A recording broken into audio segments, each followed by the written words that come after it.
Hi, Gestaknights, Gesta here with another Read Aloud video. In this video I will be reading Harry Potter and the Sorcerer's Stone by J.K. Rowling, Chapter 12, The Mirror of Erised. Are you ready? Let's begin.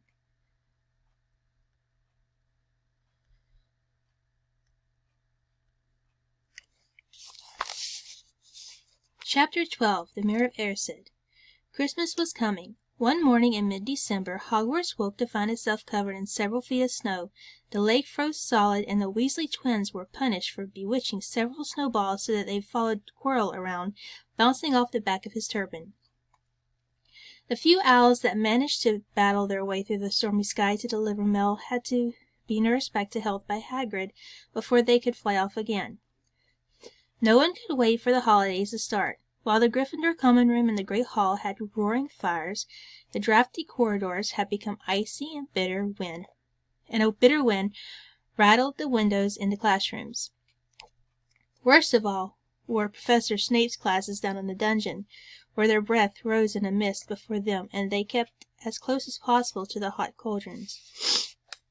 "I do feel so sorry," said Draco Malfoy one potions class, "for all those people who have to stay at Hogwarts for Christmas because they're not wanted at home." He was looking over at Harry as he spoke. Crabbe and Goyle chuckled. Harry, who was measuring out powdered spine of lionfish, ignored them. Malfoy had been even more unpleasant than usual since the Quidditch match. Disgusted at the Slytherins had lost, he had tried to get everyone laughing at how a wide-mouthed tree frog would be replacing Harry as Seeker next. Then he realized that nobody found this funny, because they were all so impressed at the way Harry had managed to stay on his bucking broomstick. So Malfoy, jealous and angry, had gone back to taunting Harry about having no proper family. It was true that Harry wasn't going back to Privet Drive for Christmas. Professor McGonagall had come around the week before, making a list of students who would be staying for the holidays, and Harry had signed up at once. He didn't feel sorry for himself at all. This would probably be the best Christmas he'd ever had. Ron and his brothers were staying too, because Mr. and Mrs. Weasley were going to Romania to visit Charlie. When they left the dungeons at the end of Potions, they found a large fir tree blocking the corridor ahead. Two enormous feet sticking out at the bottom, and a loud puffing sound told them that Hagrid was behind it. "Hi, Hagrid. Want any help?" Ron asked, sticking his head through the branches. "Nah, I'm all right, thanks, Ron." "Could you mind moving out of the way?" came Malfoy's cold drawl from behind them. "Are you trying to earn some extra money, Weasley? Hoping to be gamekeeper yourself when you leave Hogwarts, I suppose. That hut of Hagrid's must seem like a palace compared to what your family's used to." Ron dived at Weasley just as Snape came up the stairs. "Weasley!" Ron let go of the front of Malfoy's robes. "He was provoked, Professor Snape," said Hagrid, sticking his huge hairy face out from behind the tree. "Malfoy was insulting his family." "Be that as it may, fighting is against Hogwarts rules, Hagrid," said Snape silkily. 5 points from Gryffindor, Weasley, and be grateful it isn't more. Move along, all of you." Malfoy, Crabbe, and Goyle pushed roughly past the tree, scattering needles everywhere and smirking. "I'll get 'em," said Ron, grinding his teeth at Malfoy's back. "One of these days I'll get 'em." "I hate them both," said Harry. Malfoy and Snape. "Come on, cheer up. It's nearly Christmas," said Hagrid. "Tell you what. Come with me and see the Great Hall. Looks a treat." So the three of them followed Hagrid and his tree off to the Great Hall, where Professor McGonagall and Professor Flitwick were busy with Christmas decorations. "Ah, Hagrid, at last, the last tree. Put it in a far corner, would you?" The hall looked spectacular. Festoons of holly and mistletoe hung all around the walls, and no less than 12 towering Christmas trees stood around the room, some sparkling with tiny icicles, some glittering with hundreds of candles. "How many days yet you got left into your holidays?" Hagrid asked. "Just one," said Hermione. "And that reminds me. Harry, Ron, we've got half an hour before lunch. We should be in the library." "Oh, yeah, you're right," said Ron, tearing his eyes away from Professor Flitwick, who had golden bubbles blossoming out of his wand and was trailing them over the branches of the new tree. "The library," said Hagrid, following them out of the hall. "Just before the holidays? Bit keen, aren't you?" "Oh, we're not working," Harry told him brightly. "Ever since you mentioned Nicholas Flamel, we've been trying to find out who he is. You what? Hagrid looked shocked. Listen here, I've told you, drop it. It's nothing to you what that dog's garden. We just want to know who Nicholas Flamel is, that's all, said Hermione. Unless you'd like to tell us and save us the trouble, Harry added. We must have been through hundreds of books already, and we can't find him anywhere. Just give us a hint. I know I've read his name somewhere. I'm saying nothing, said Hagrid flatly. Just have to find out ourselves, then, said Ron, and they left Hagrid looking disgruntled and hurried off to the library. They had indeed been searching for books for Flamel's name ever since Hagrid had let it slip, because how else were they going to find out what Snape was trying to steal? The trouble was, it was very hard to know where to begin, not knowing what Flamel might have done to get himself into a book. He wasn't in Great Wizards of the 20th Century, or notable magical names of our time. He was missing, too, from important modern magical discoveries and a study of recent developments in wizardry. And then, of course, there was the sheer size of the library, tens of thousands of books, thousands of shelves, hundreds of narrow rows.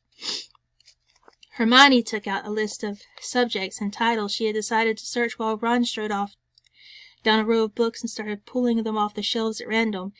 Harry wandered over to the restricted section. He had been wondering for a while if Flamel wasn't somewhere in there. Unfortunately, he needed a specially signed note from one of the teachers to look in any of the restricted books, and he knew he'd never get one. These were the books containing powerful dark magic never taught at Hogwarts, and only read by older students studying advanced defense against dark arts.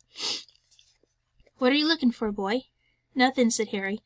Madame Pince, the librarian, brandished a feather duster at him. You better get out, then. Go on, out. Wishing he had been a bit quicker at thinking up some story, Harry left the library. He, Ron, and Hermione had already agreed they'd better not ask Madame Pince where they could find Flamel. They were sure she'd be able to tell them, but they couldn't risk Snape hearing what they were up to. Harry waited outside the corridor to see if the other two had found anything, but he wasn't very hopeful. They had been looking for 2 weeks, after all, but as they only had odd moments between lessons, it wasn't surprising they found nothing. What they really needed was a nice long search without Madame Pince breathing down their necks. 5 minutes later, Ron and Hermione joined him, shaking their heads. They went off to lunch. You will keep looking while I'm away, won't you? Said Hermione. And send me an owl if you find anything. And you could ask your parents if they know who Flamel is, said Ron. It'd be safe to ask them. Very safe, as they're both dentists, said Hermione. Once the holidays had started, Ron and Harry were having too good a time to think much about Flamel. They had the dormitory to themselves, and the common room was far emptier than usual, so they were able to get the good armchairs by the fire. They sat by the hour, eating anything they could spare on a toasting fork. Bread, English muffins, marshmallows, and plotting ways of getting Malfoy expelled, which were fun to talk about even if they wouldn't work. Ron also started teaching Harry wizard chess. This was exactly like Muggle chess, except that the figures were alive, which made it a lot like directing troops in battle. Ron's set was very old and battered. Like everything else he owned, it had once belonged to someone else in his family, in this case his grandfather. However, old chessmen weren't a drawback at all. Ron knew them so well he never had trouble getting them to do what he wanted. Harry played with chessmen Seamus Finnegan had lent him, and they didn't trust him at all. He wasn't a very good player yet, and they kept shouting different bits of advice at him, which was confusing. Don't send me there, can't you see his knight? Send him, we can afford to lose him. On Christmas Eve, Harry went to bed looking forward to the next day for the food and the fun, but not expecting any presents at all. When he woke early in the morning, however, the first thing he saw was a small pile of packages at the foot of his bed. "Merry Christmas," said Ron sleepily as Harry scrambled out of bed and pulled on his bathrobe. "You too," said Harry. "Will you look at this? I've got some presents." "What did you expect, turnips?" said Ron, turning to his own pile, which was a lot bigger than Harry's. Harry picked up the top parcel. It was wrapped in thick brown paper, and scrawled across it was, "To Harry from Hagrid." Inside was a roughly cut wooden flute. Hagrid had obviously whittled it himself. Harry blew it. It sounded a bit like an owl. A second very small parcel contained a note. We received your message and enclosed your Christmas present from Uncle Vernon and Aunt Petunia. Taped to the note was a 50-pence piece. That's friendly, said Harry. Ron was fascinated by the 50 pence. Weird, he said. What a shape. This is money? You can keep it, said Harry, laughing at how pleased Ron was. Hagrid and my aunt and uncle. So who sent these? I think I know who that one's from, said Ron, turning a bit pink and pointing to a very lumpy parcel. My mom. I told her you didn't expect any presents and... Oh, no, he groaned. She's made you a Weasley sweater. Harry had torn open the parcel to find a thick, hand-knitted sweater in emerald green and a large box of homemade fudge. Every year she makes us a sweater, said Ron, unwrapping his own, and mine's always maroon. That's really nice of her, said Harry, trying the fudge, which was very tasty. His next present also contained candy, a large box of chocolate frogs from Hermione. This only left one parcel. Harry picked it up and felt it. It was very light. He unwrapped it. Something fluid and silvery gray went slithering to the floor, where it lay in gleaming folds. Ron gasped. I've heard of those, he said in a hushed voice, dropping the box of every flavor of beans he had gotten from Hermione. If that's what I think it is, they're really rare and really valuable. What is it? Harry picked the shining silvery cloth off the floor. It was strange to the touch, like water woven into material. It's an invisibility cloak, said Ron, a look of awe on his face. I'm sure it is. Try it on. Harry threw the cloak round his shoulders, and Ron gave a yell. It is! Look down! Harry looked down at his feet, but they were gone. He dashed to the mirror. Sure enough, his reflection looked back at him, just his head suspended in mid-air, his body completely invisible. He pulled the cloak over his head, and his reflection vanished completely. There's a note, said Ron suddenly. A note fell out of it. Harry pulled off the cloak and seized the letter. Written in narrow, loopy writing he had never seen before were the following words. Your father left this in my possession before he died. It is time it was returned to you. Use it well. A very Merry Christmas to you. There was no signature. Harry stared at the note. Ron was admiring the cloak. I'd give anything for one of these, he said. Anything. What's the matter?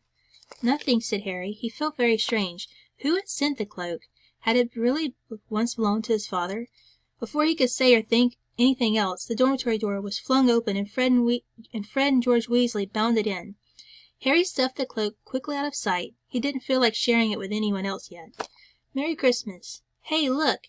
Harry's got a Weasley sweater, too.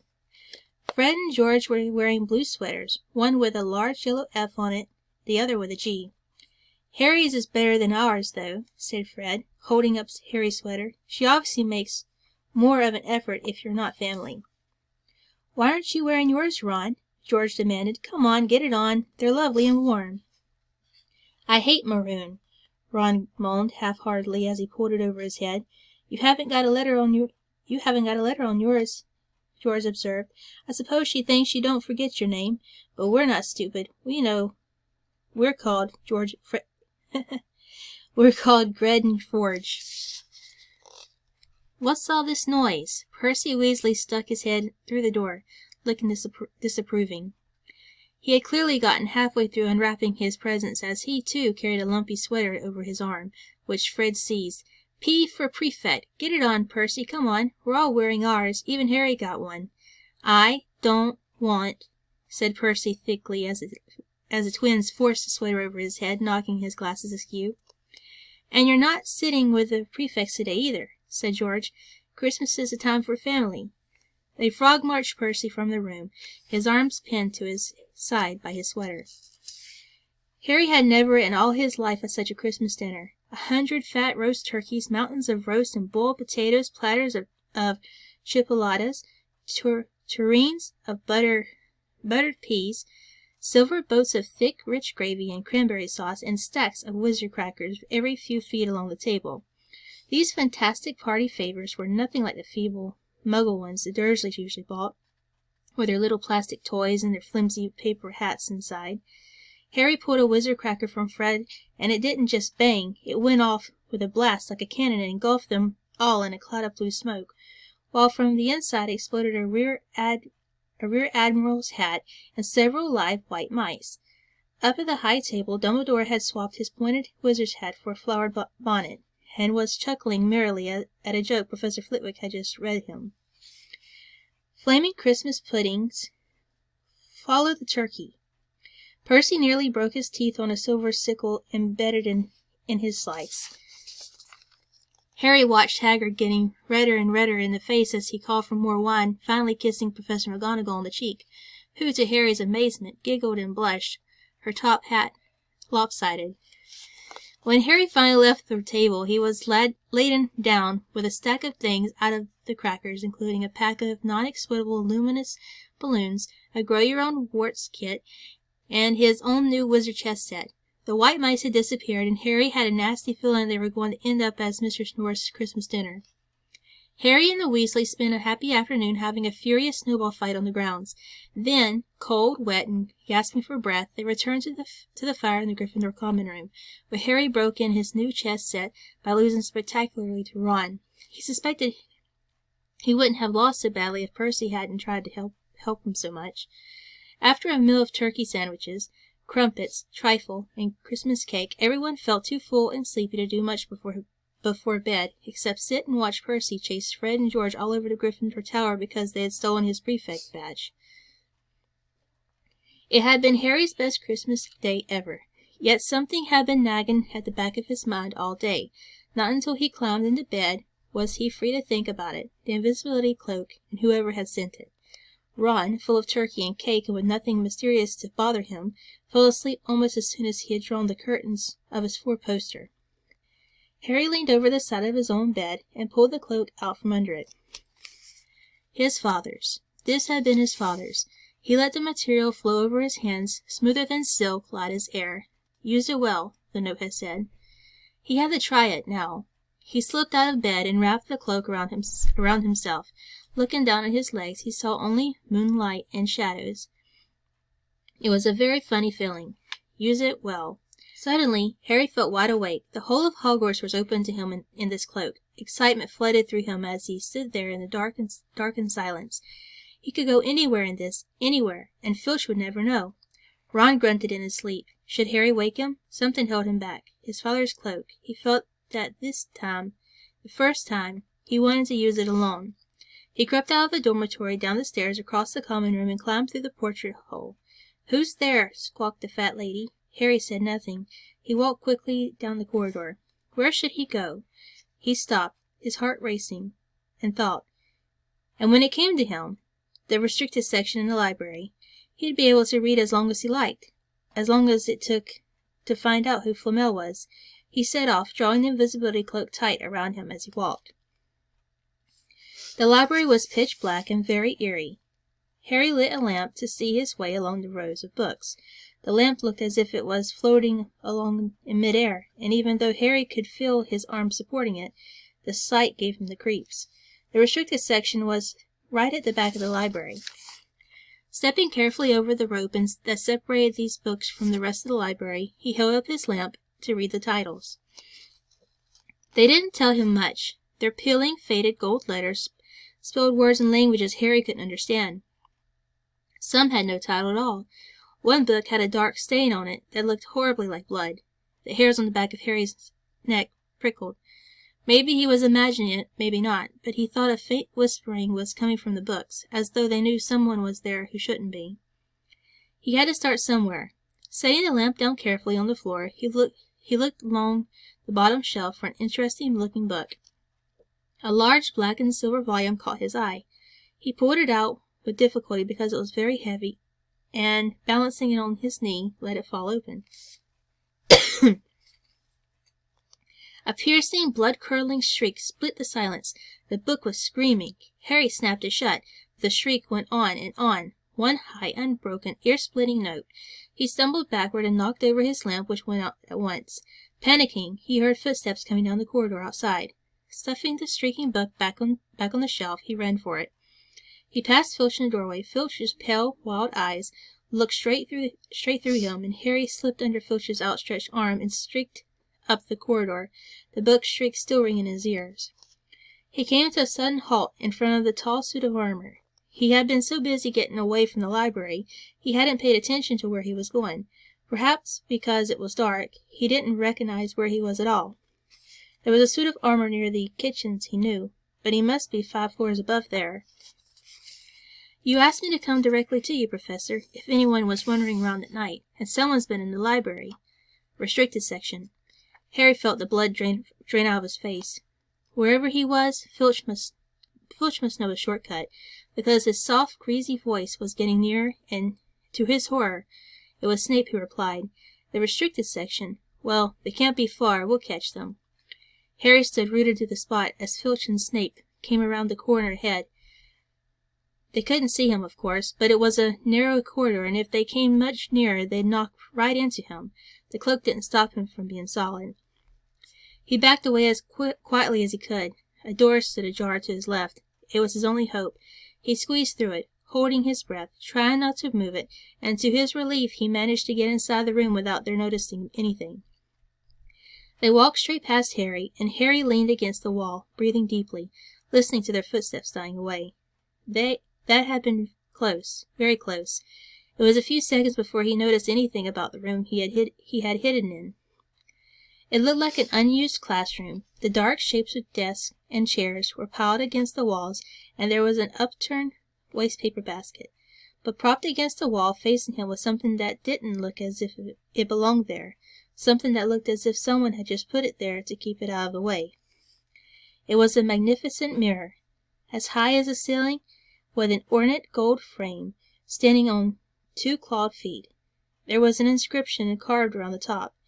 Erised stra heru oit ube kafru oit on wasi. I have no idea how to pronounce Latin. His panic fading now that there was no sound of Filch and Snape, Harry moved nearer to the mirror, wanting to look at himself but see no reflection again. He stepped in front of it. He had to clap his hands to his mouth to stop him from screaming. He whirled around. His heart was pounding far more furiously than when the book had screamed, for he had seen not only himself in the mirror, but a whole crowd of people standing right behind him. But the room was empty. Breathing very fast, he turned slowly back to the mirror.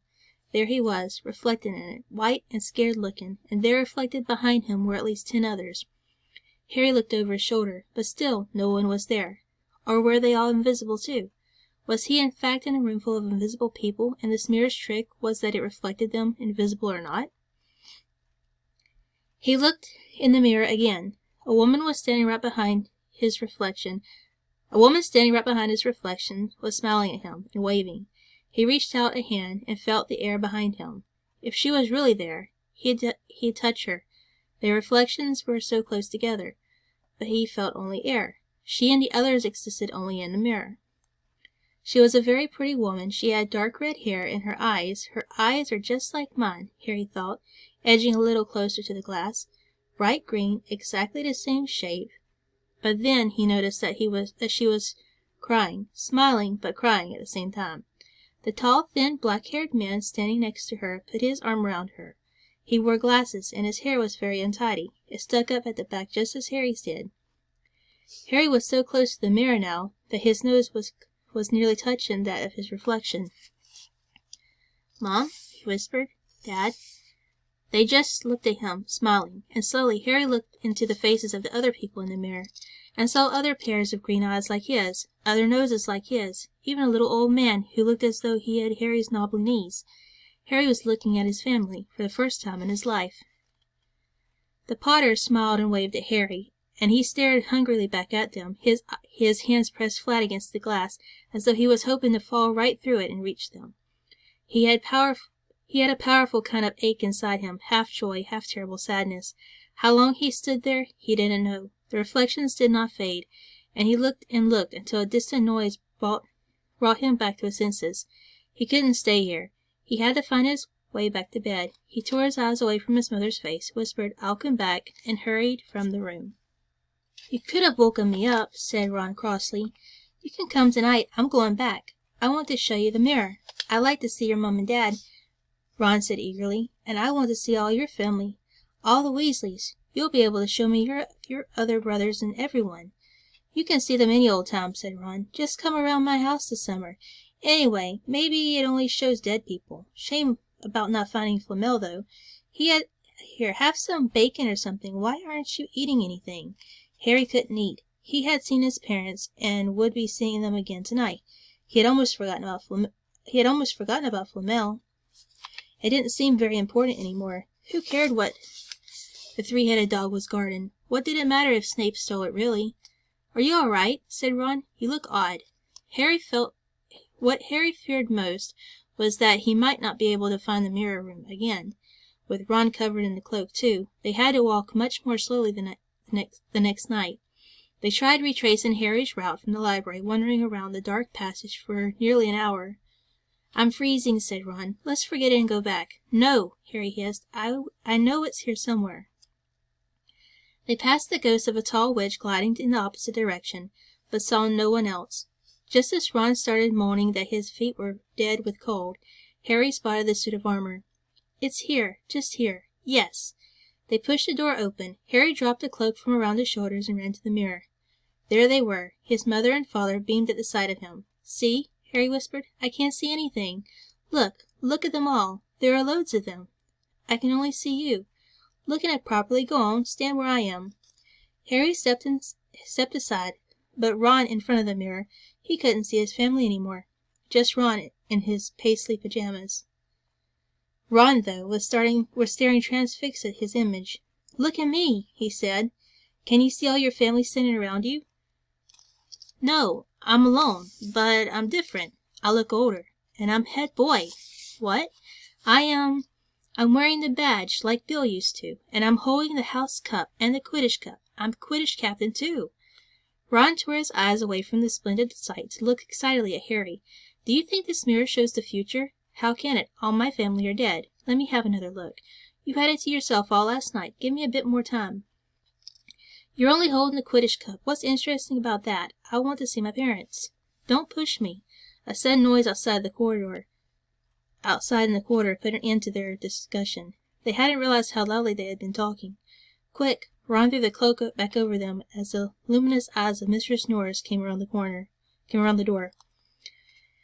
Ron and Harry stood quite still, both thinking the same thing. Did the cloak work on cats? After what seemed an age, she turned and left. "This isn't safe. She might have gone for Filch. I bet she heard us. Come on." And Ron pulled Harry out of the room. The snow still hadn't melted the next morning. "Want to play chess, Harry?" said Ron. "No." "Why don't we go down and visit Hagrid?" "No. You go." "I know what you're thinking about, Harry. That mirror. Don't go back tonight." "Why not?" "I don't know. I've just got a bad feeling about it. And anyway, you've had too many close shaves already. Filch, Snape, and Mistress Norris are wandering around. So what if they can't see you? What if they walk into you? What if you knock something over?" "You sound like Hermione." "I'm serious, Harry. Don't go." But Harry only had one thought in his head, which was to get back in front of the mirror, and Ron wasn't going to stop him. That third night he found his way more quickly than before. He was walking so fast he knew he was making more noise than was wise, but he didn't meet anyone. And there were his mother and father smiling at him again, and one of his grandfathers nodding happily. Harry sank down to sit on the floor in front of the mirror. There was nothing to stop him from staying here all night with his family, nothing at all, except... "So, back again, Harry?" Harry felt as though his insides were turned to ice. He looked behind him. Sitting at one of the desks by the wall was none other than Albus Dumbledore. Harry must have walked straight past him, so desperate to get to the mirror he hadn't noticed him. I didn't see you, sir." "Strange how nearsighted being invisible can make you," said Dumbledore, and Harry was relieved to see that he was smiling. "So," said Dumbledore, slipping off the desk to sit on the floor with Harry, "you, like hundreds before you, have discovered the delights of the Mirror of Erised." "I didn't know it was called that, sir. But I expect you've realized by now what it does." It shows me my family. And it showed your friend Ron himself as head boy. How did you know? I don't need a cloak to become invisible, said Dumbledore gently. No. Can you think of what the Mirror of Erised shows us all? Harry shook his head. Let me explain. The happiest man on earth would be able to use the Mirror of Erised like a normal mirror. That is, he would look into it and see himself exactly as he is. Does that help? Harry thought. Then he said slowly, It shows us what we want, whatever we want. Yes and no, said Dumbledore quietly. It shows us nothing more or less than the deepest, most desperate desire of our hearts. You, who have never known your family, see them standing around you. Ronald Weasley, who has always been overshadowed by his brothers, sees himself standing alone, the best of all of them. However, this mirror will give us neither knowledge or truth. Men have wasted away before it, entranced by what they have seen, or been driven mad, not knowing if what it shows is real or even possible. The mirror will be moved to a new home tomorrow, Harry, and I ask you not to go looking for it again. If you ever do run across it, you will now be prepared. It does not do well to dwell on dreams and forget to live. Remember that. Now, why don't you put that admirable cloak back on and get off to bed? Harry stood up. Sir, Professor Dumbledore, can I ask you something? Obviously, you've just done so. Dumbledore smiled. You may ask me one more thing, however. What do you see when you look in the mirror? I see myself holding a pair of thick woolen socks. Harry stared. One can never have enough socks, said Dumbledore. Another Christmas has come and gone, and I didn't get a single pair. People will insist on giving me books. It was only when he was back in bed that it struck Harry that Dumbledore might not have been quite truthful. But then, he thought, as he shoved Scabbers off his pillow, it had been quite a personal question.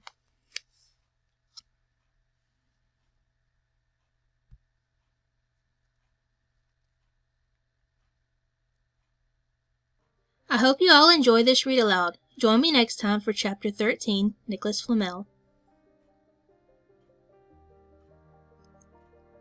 I hope you all enjoyed this video. Remember to like it if you did. Do you want to see more of my videos in the future? Subscribe. You can also find me on Facebook, Twitter, TikTok, Instagram, and Twitch. Just check out my info page on my channel for more information. Stay healthy out there, guys, and